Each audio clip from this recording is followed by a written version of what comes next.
ఉన్నప్పటికీ కూడా అంటే ఎంతో రాజకీయ అనుభవం ఉన్నటువంటి చంద్రబాబు గారు లాంటి వారిని తిట్టడం ఇదే ఈ 5 సంవత్సరాల్లో కూడా ప్రజలు అభివృద్ధికి సంబంధించి ఎలాంటి మాటలు వినలేదు. ఎంతసేపు తిట్ల రాజకీయాలనే ఎక్కువగా చూశారు. మరి ఇప్పుడు మళ్ళీ జగన్మోహన్ రెడ్డి ప్రజల్లోకి రాబోతున్నారు. ఇదే కంటిన్యూ కాబోతుందా లేదంటే వేరుగా ఉండబోతుందా? 2025లో అయినా ఆయన పుంజుకుంటారని మీరు అనుకుంటున్నారు? వీరబ్రహ్మం గారు. ఏం లేదండి, ఇప్పుడు మేడం గారు కూడా మాట్లాడితే అసలు వైసీపీ వాళ్ళు కొద్దిగా ఆలోచన పరంగా కూడా మాట్లాడటం లే. వాళ్ళు మేడం గారు కూడా విజ్ఞప్తి చేస్తున్నాం. మరి ఇప్పుడు కూడా మిత్రుడు చెప్పినట్టు ఆ రోజు కూడా చంద్రబాబు నాయుడు గారు అసెంబ్లీ ప్రమాణ స్వీకార రోజు కూడా చెప్పాడు, ప్రతిపక్ష పార్టీ అన్నా కూడా మన ఒక్క మాట కూడా మాట్లాడాల్సిన అవసరం లేదు, వాళ్ళను స్వాగతిస్తామని. మరి మేడం గారు అది చేశారంటారు. నేను అడుగుతున్నాను మేడం గారిని, మరి నాని ఉన్నాడు, వంశీ ఉన్నాడు, ఆ రోజు అసెంబ్లీలో మాట్లాడారు. మరి ఎందుకు మీకు మాట్లాడడానికి నోరు రాలేదు? ఆ రోజు ఏం మాట్లాడాడో మీరు చూశారు కదా. అలాంటి వాళ్ళను అమాయకంగా ఉంటే చంద్రబాబు గారిని అనవసరంగా ఒకటి మరి 53 రోజులు జైల్లో పెట్టాడు అంటే అప్పుడు మీకు కనపడలేదా?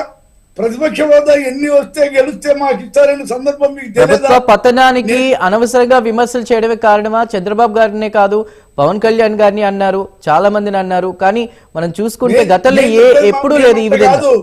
మీరు చేసేటువంటి ఎన్ని లేకుండా మరి ఆయన ఉన్నాడు, మీరు అక్కడికి పోయారా అని, పవన్ కళ్యాణ్ ఇక్కడికి పోయారని. మరి ఎన్ని కేసులు ఈడీ ఉన్నాయి, సిబిఐ కేసులు ఏ రోజున వాళ్ళు కోర్టుకు పోయాడా? మీరు చెప్పండి సమాధానం. ఎందుకు వెళ్ళలేదు? నిన్న అమెరికాలో జరిగిన 1750 కోట్ల రూపాయల ఎలక్ట్రిసిటీ మరి మన ఆంధ్ర వాళ్ళు పెట్టలే, ఈ దేశం పెట్టలే. అమెరికా వాళ్ళు కేసు పెడితే దానికి సమాధానం చెప్పడు, నా పని లేదంటాడు. అవి మీరు చెప్పరు. పవన్ కళ్యాణ్ అడుగుని పోయాడా, జగన్ గౌడ్ చేశాడా, లేకపోతే ఎన్ని కరెక్ట్ కాదు. కూటమి అనేది మీరు ఎవరు ఎన్ని చెప్పుకున్నా అన్ని కూడా ఏదైతే ఆ రోజు ఎన్నికల ప్రణాళికలో చెప్పారో, మేనిఫెస్టోలు చెప్పిన అన్ని కూడా కూటమి ప్రభుత్వం చేస్తా ఉంది. అంతేగాని ఈవీఎంలు అంటారు అంటే గతంలో ఈవీఎం కేంద్రంలో మీరు సహకరించినప్పుడు మీకెళ్ళి వచ్చాయని ఏందన్నమాట మాట్లాడతారు. మీరే చెప్తారు అది ఎన్నికల కమిషన్ అంతా కూడా అది స్వచ్ఛందంగా వాళ్ళంతా ప్రతిపత్తుకుంటారని.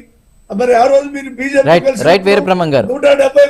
151 సీట్లు గెలిచినప్పుడు మీరు కూడా ఏ చేశారా? అట్లా మాట్లాడడానికి వీల్లేదు. మీరు ఎవరు ఆయన తిరగడం కాదండి, ఇంకా ఉన్న 11లో నిన్న మొన్న ఒక ఎమ్మెల్యే అప్పుడే రెడీ అయ్యాడు. 3-4 నెలల్లో ఇంకొక 4 పోతున్నారు. ఆ పార్టీ ఉండదు, పర్సెంటేజ్లతో అవసరం లేదు.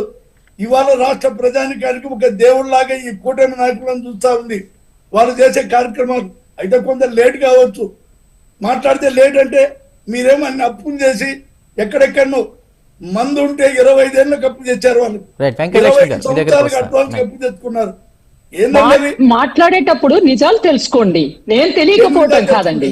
ఇప్పుడు 14 లక్షల కోట్లు అన్నారు. అలివి గారి హామీలు ఇప్పుడు 6,40,000 కోట్లు మాత్రమే రాష్ట్ర అప్పు అని సెంట్రల్ ను అంద పబ్లిక్ డొమైన్ అండి.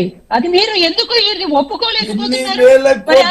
లక్షల కోట్లు అప్పు ఉందన్నప్పుడు అలివి గారి హామీలు ప్రజలకు ఎవరిమ్మన్నారు? అలివి గారి పెన్షన్ కూడా కోతలు విధించి పెన్షన్ విధిస్తున్నది. ఇప్పుడు పేదవాళ్ళకు పెన్షన్ తప్ప ఏ పథకమైనా వస్తుందా? మహిళలను మోసం చేయడానికి కాదా హామీలు ఇచ్చింది?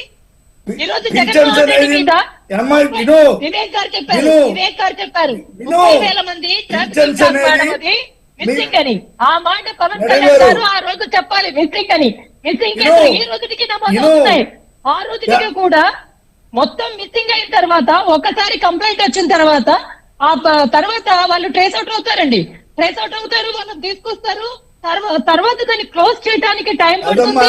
ఆ విధంగా గత ప్రభుత్వంలో కూడా 614 మంది మాత్రమే మిస్సింగ్ కేసెస్ బ్యాలెన్స్ ఉంది. దాన్ని కూడా వెంకటలక్ష్మి గారు ఇప్పటికీ జరుగుతుంది. ఎప్పుడు కూడా గత ప్రభుత్వంలో చాలా రాష్ట్రానికి సంబంధించి కూడా ట్రాఫికింగ్ కాదు అని రాష్ట్రానికి చాలా డ్యామేజ్ జరిగింది. జగన్మోహన్ రెడ్డి మీద బురద చల్లడానికి 3 రాజధానులు అంటూ కాలయాపన చేశారు. ఒక రాజధాని అంటూ లేదు, డ్యామేజ్ జరిగింది. ప్రతి ఒక్క విషయాన్ని కూడా వెంకటలక్ష్మి గారు ప్రతి ఒక్క విషయాన్ని కూడా సరి చేసుకుంటూ వస్తున్నాం అని చెప్పారు. రైట్ ఒక నిమిషం మనకి మస్తాన్ గారు కూడా ఉన్నారు. మస్తాన్ రావు గారు, మీరు చెప్పండి, అభివృద్ధి లేదు, వలసలు ఎక్కువైపోయినాయి, గత ప్రభుత్వంలో ఉద్యోగాలు లేవు, ఇచ్చిన హామీలు ఏవి అమలు చేయలేదు, ముఖ్యంగా ప్రజాస్వామ్యంలో నియంతలా వ్యవహరించారు. అలాంటి జగన్మోహన్ రెడ్డి ఇప్పుడు మళ్ళీ ప్రజల్లోకి వస్తున్నారు. ప్రజాక్షేత్రంలో ఏ విధంగా ఫైట్ ని ఎదుర్కోబోతున్నారు అంటే చేతులు కాలాక ఆకులు పట్టుకోవడం ఆ వైనమే కనిపిస్తుందా? మీరేమంటారు? మస్తాన్ రావు గారు మ్యూట్లో ఉంది, మ్యూట్ తీసి మాట్లాడు. ప్రజాస్వామ్యంలో ప్రజలకి ఎవరు చేరువుగా ఉంటారో వాళ్ళ మీద అభిమానం చూపిస్తూ ఉంటారు. ఇప్పుడు వివేక్ గారు చెప్పినట్టు వాళ్ళు అధికారం ఉంది కదా అని యథేచ్ఛగా ఇష్టం వచ్చినట్టు ప్రవర్తిస్తే వాళ్ళని దూరం పెడతారు జగన్మోహన్ రెడ్డి గారి లాగా. దానిలో ఎటువంటి అనుమానం లేదు.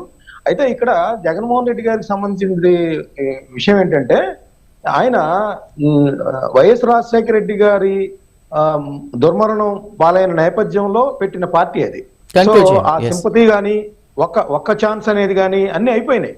ఇప్పుడు ఈ